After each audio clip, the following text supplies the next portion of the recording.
Hello everyone, this is Sable Wolf again. Today I'm here to show you my DIY desoldering station in action. I'm going to remove one of these trim pots off of this board. Let's see how it works.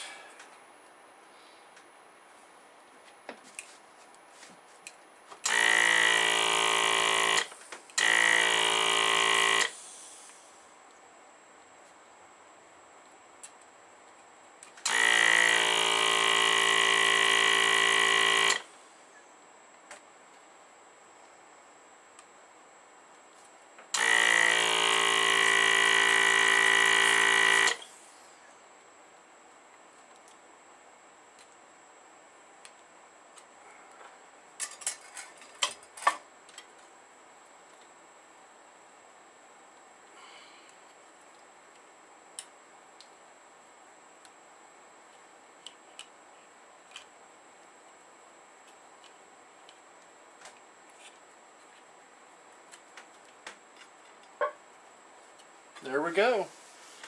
Thank you for watching.